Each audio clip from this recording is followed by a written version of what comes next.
Bwana Yesu asifiwe. Bwana Yesu asifiwe sana. Siku zimeenda sana, muda umesonga sana.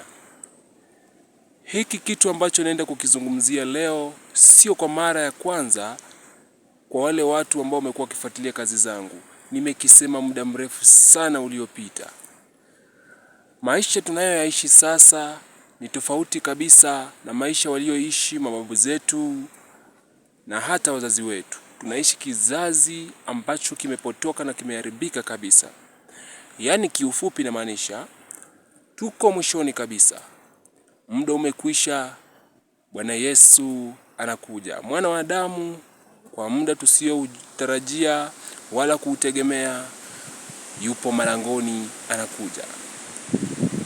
Manabii wa uongo wamekwisha kuitokea dunia, wanawadanganya Wakristo mchana peupe. Wakristo nasi tumejitoa akili, tunajiaminisha, tunaweka matumaini yetu kwao, kisha wanatupotosha, wanatuangusha kwenye shimo la kuishia kule jehanamu.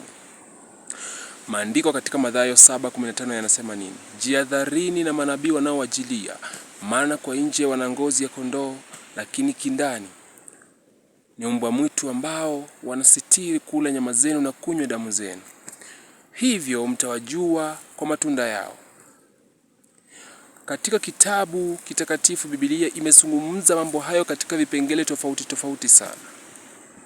Tuko mwishoni, umejiandaje?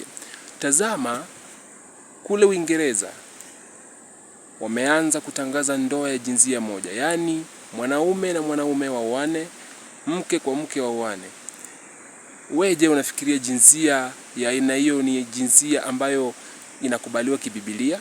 Biblia imekataa wazi kabisa na imeweka wazi kabisa kwamba haiwezekani ndoa ya jinsia moja, eti mume anamuoa mume mwenzake, mke anamuoa mke mwenzake. Hicho ni kitu ambacho hakiwezekani na ni kinyume kabisa na Mwenyezi Mungu. Ni kinyume kabisa na matakwa ya Mwenyezi Mungu. Ni kitu ambacho hakiwezekani kamwe. Dunia ipo mwishoni.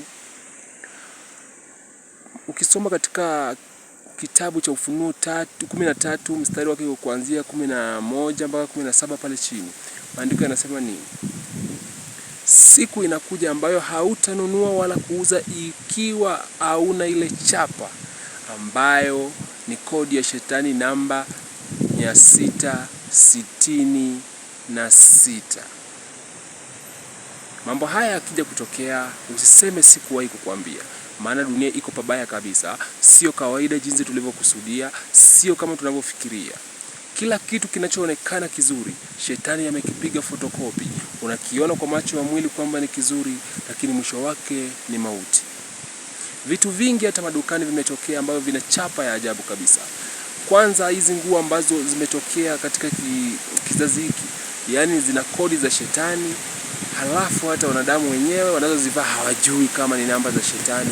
Yaani shetani amechapa fotokopi, amefanya chapa ya vitu vingi sana ili kuchanganya wanadamu. Tuko mwishoni, jiandae, Bwana Yesu anakuja, tuingie sote mbinguni. Nakutakia siku njema, wiki njema, mwezi mwema na hata mwaka wenye mafanikio. Tuanze kwa nguvu, tumalize kwa nguvu. Amen.